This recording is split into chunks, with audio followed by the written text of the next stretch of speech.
Gagawa tayo ng no-cook blueberry cheesecake! Ito ang napakasimple at napakasarap na blueberry cheesecake na kayang-kaya sa budget. Para sa written ingredients, please check description box.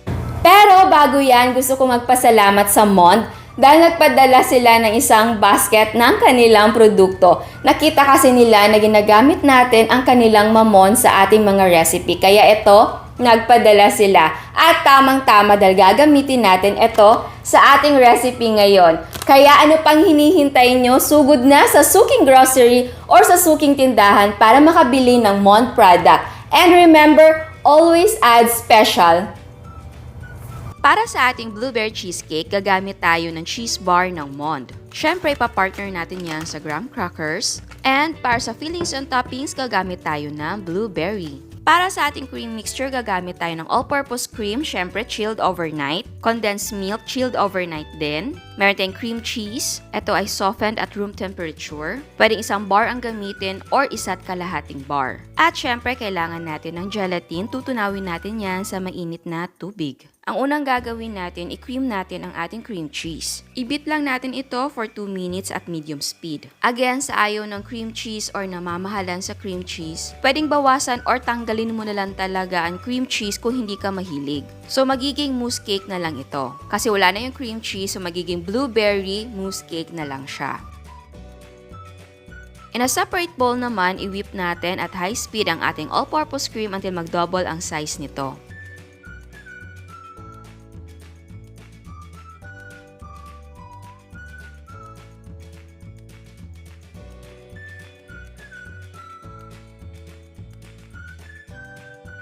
At kapag nag-double na ang size ng ating cream, gradually add the condensed milk and mix it well.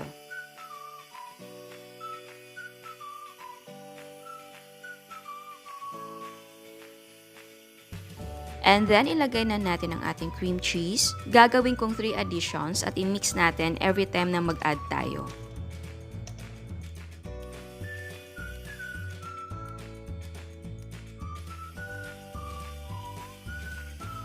Ngayon naman, tunawin natin ang gelatin sa mainit na tubig. Dapat kakakulo lang ng tubig na ilalagay mo sa ating gelatin para super init talaga at madaling matutunaw ang ating gelatin. At dapat ang paghahalo ay mabilis. And may gumagamit pa rin ng gulaman, iba po talaga ang result kapag gulaman ang gagamitin nyo. And then, i-mix lang natin ito sa ating cream mixture. And paunti-unti lang yung paglagay.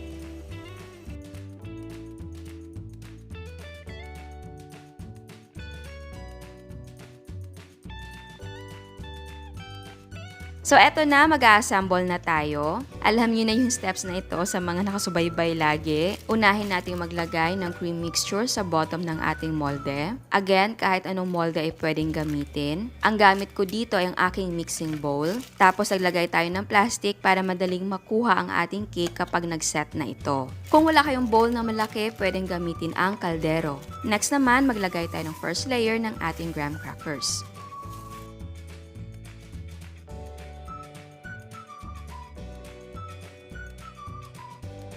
Sunod, ilagay natin ang first layer ng ating cheese bar.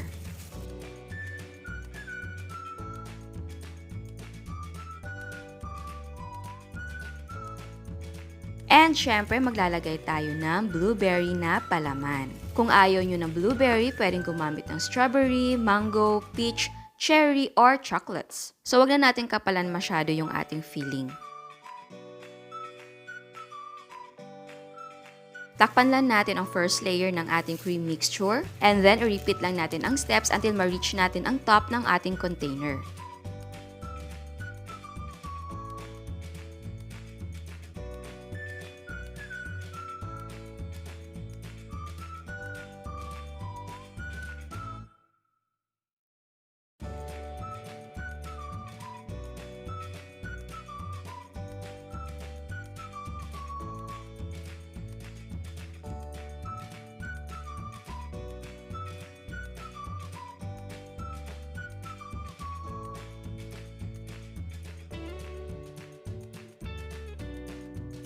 Ayan, na-reach na natin ang top ng ating container. Pero gusto ko pang maglagay ng isa pang layer, so nagdagdag pa ako ng cheese bar. Hinati ko lang ang mga ito para hindi masyadong makapal.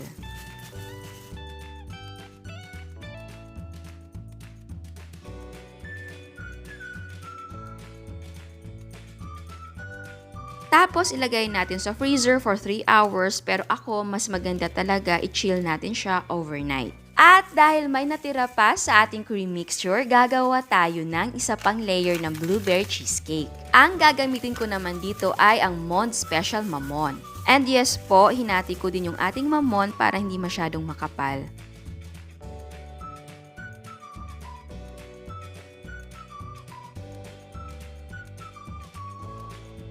And same, ilagay lang natin sa freezer ng ilang oras, siguro mga 1 hour dahil flat naman. Or i-chill natin overnight. Eto naman ay optional lang, maglalagay tayo ng frosting sa ating cake. Pwede talaga hindi na maglagay ng frosting sa ating cake. Mahilig lang kasi ako maglagay ng frosting. Powdered na whipping cream ang gamit ko, tapos naglagay ako ng malamig na tubig. Hinahalo ko lang siya bago ko buksan yung ating mixer para hindi kumalat yung powder. So i-whip lang natin ito until maging stiff ang ating cream. And yes po, pwedeng gumamit ng liquid na whipping cream. At eto na nga, nag-set ng ating cake or nag-firm na siya. So tatanggalin na natin ito sa ating molde. Itataob ko siya sa ating cake board or pwede naman sa plato. At dahan-dahan na tanggalin ang ating plastic. So ganito ang itsura niya pagkatanggal natin sa molde. So pwede talaga na wala ng frosting, pwede mo na siyang iserve na ganito. Actually, mas pretty siya. Sana nga hindi na ako nag-frosting. Pero dahil nagawa ko na ang ating frosting, i-frost na natin ang buong cake. And yes, ang ating frosting ay pwede mo lagyan ng kulay, kung feel mo lang naman. Tapos i-pipe natin as decoration ang natitirang frosting. And syempre, maglagay tayo ng blueberry topping. And lagyan mo na din ng topping ang ating blueberry cheesecake na mamon. At eto na ang ating no-cook or no-bake na blueberry cheesecake. Di ba ang ganda niya tignan? Nakakatakam talaga. At 2 cakes talaga ang nagawa natin. Pero kung gusto mo na isa lang, pwede mong bawasan yung ating mga sangkap. At bago tayo mag-taste test, sa hindi pa nakasubscribe, please subscribe sa ating YouTube channel and please click the notification bell and please click all para ma-notify kayo sa lahat ng uploads. So ayan, tikman na natin ang ating version na no-cook, no-bake na blueberry cheesecake gamit yung ating cheese bar na galing sa Mond. Diba ang ganda ng layers niya? Tignan nyo. Ito. Diba? Tikman na natin. Excited ako. Ang bango. Yung may, ito, yung top part, yung tikman natin.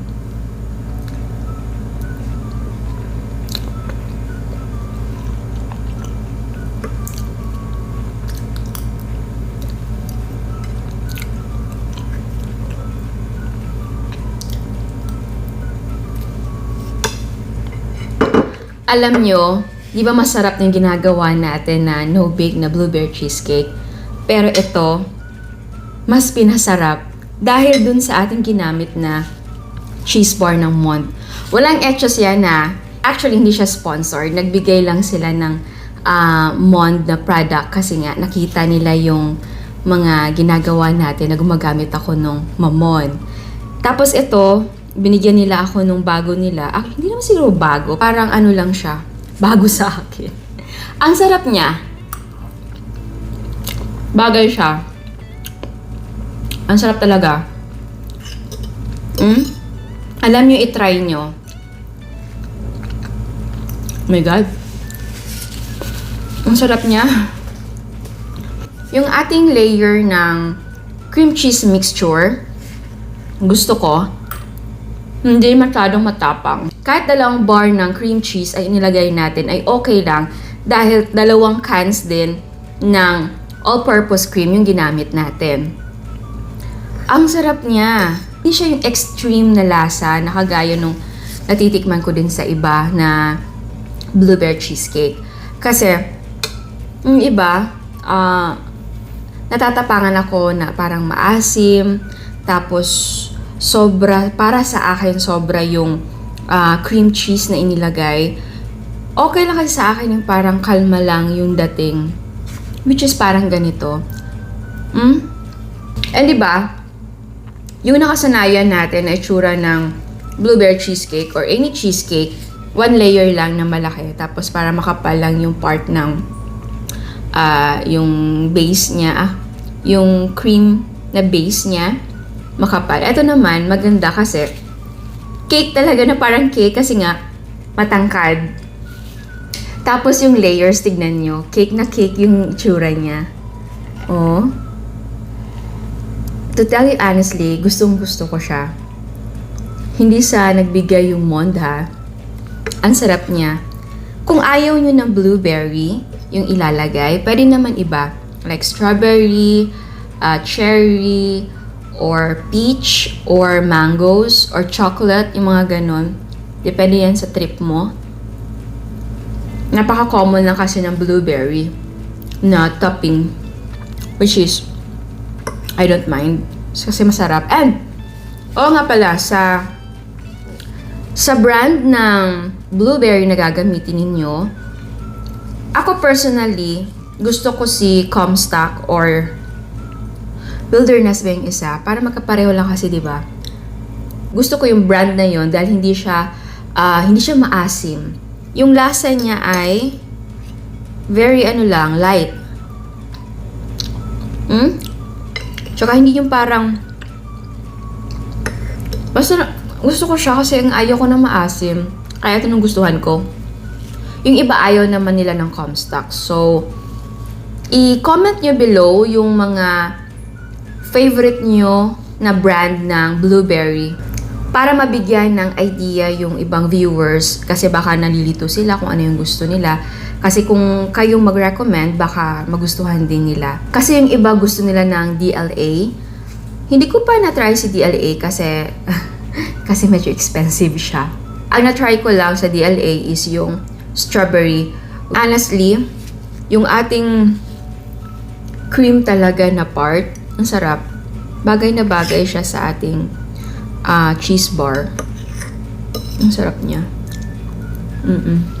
Kahit wala yung ating cinnamon na crust na base, di ba? Naglalagay tayo ng ganun. Yung base natin na grams, tapos may cinnamon, and then sugar.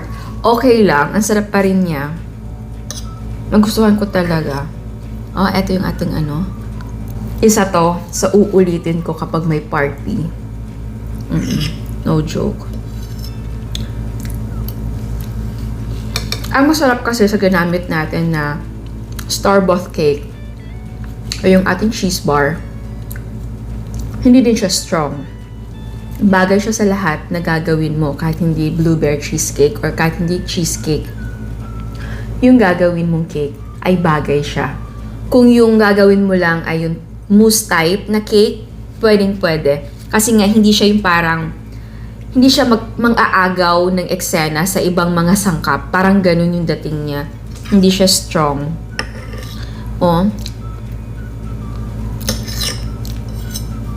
Before ako gumawa ng ating blueberry cheesecake, tinikman ko na muna talaga siya. Tumikim ako ng isang bar. Para malaman ko kung bagay ba talaga siya sa gagawin natin. Kasi, ganun din yun parang, para maging tumpak yung gagawin mo or maging masarap naman yung combination na gagawin mo. Mas maganda talaga na tikman mo muna yung sangkap na i-combine mo. Since eto nga, tinikman ko talaga siya. Okay, malapit ko na siya maubos. Tignan nyo. At bago natin maubos ito, tikman na muna natin yung ating isa, yung mamon ang ginamit natin. So, ayan. Ito yung ating mamon na gamit. Ika. Tikman natin siya.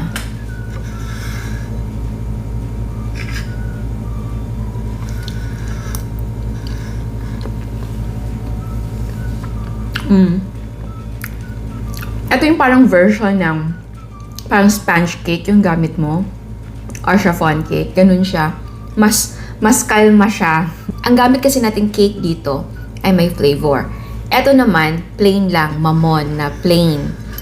Kaya, pili lang kayo kung ano yung gusto yung kombi. Pareho naman masarap. So, and, nga pala, kung ayaw nyo ng cake na ganito matangkad, pwede gawin nyo dito. Ganito na size. Or kung meron kayong loaf pans, pwede din. Kung gusto nyo na round talaga yung dating niya, yung parang blueberry cheesecake talaga, pwede din. So, pili lang kayo. Ito lang kasi parang para maiba, di ba?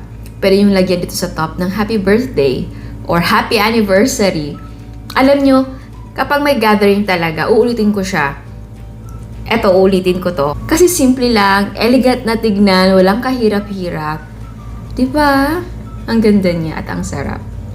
And naisip ko pala, yung ating cheese bar, pwedeng gamitin sa ating Mango Bravo. Bagay din yun. Uy, baka nagsawa na kayo sa ating mga no-cook na mga ginagawa, ha? Actually, marami pa talaga akong gustong gawin ng mga no-cook cake, pero baka nagsawa na kayo. So, siguro tatapusin ko lang yung iba na nakaplano na kasi may ingredients na ako. Tapos, jump naman tayo sa iba. Or, tapos, balikan natin. Tapos, alternate siguro ang gagawin natin. Tignan nyo yung mga plano ko na savory food na gagawin. Hindi ko nagawa. Kasi nagustuhan nyo yung ating no-cook na cake. So, ayan. Sana gustuhan nyo yung ginawa natin ngayon. Ciao! At eto ang mga prices ng ating mga sangkap. Ang total cost para sa dalawang blueberry cheesecake na nagawa natin ay 943 pesos and 60 cents. Again, ang total cost ay magdidepende kung magkano ang presyo ng sangkap sa inyo. At bago ako magpaalam, meron another dose of inspiration. Eto ang upside down cake na version ni Miss April. Eto ay custard cake na may sweet mangoes.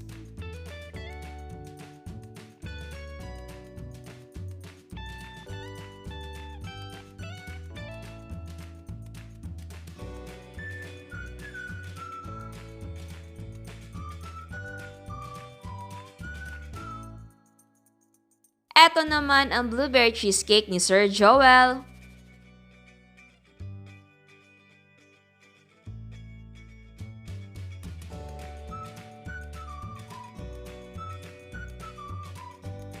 Chantilly by Miss Jovi.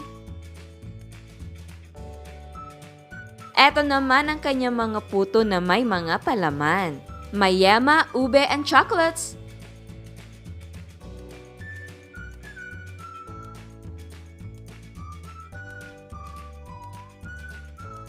At eto naman ang kanyang mga cakes.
Again, gusto kong magpasalamat sa lahat ang nagpapadala ng mga photos nila. I know na marami talaga ang taghirap ngayon, lalo na bumagyo tapos bumaha. Grabe talaga ang nangyari sa 2020. I really pray and hope pagkatapos itong 2020 maging okay na ang ating mga buhay. Sa mga nangyayari ngayon, huwag kayong ma-depress o mawalan ng pag-asa. Dapat natin gawin itong aral, marami tayong reflection and mga realization sa nangyayari sa ating buhay ngayon. It may not be easy, pero ganun talaga yon. Hindi naman madali ang buhay eh. Tinuturuan tayo ngayon na lumabas sa ating comfort zone at para maging survivor. Kaya laging tatandaan, laging mag-ingat, magtipid, at kung may extra, tumulong tayo. Again, salamat sa suporta at sa mga hindi pa nakasubscribe, please subscribe sa ating YouTube channel and please click the notification bell and please click all para ma-notify kayo sa lahat ng uploads. And please don't forget to like our Facebook page and follow us on Instagram. Thank you!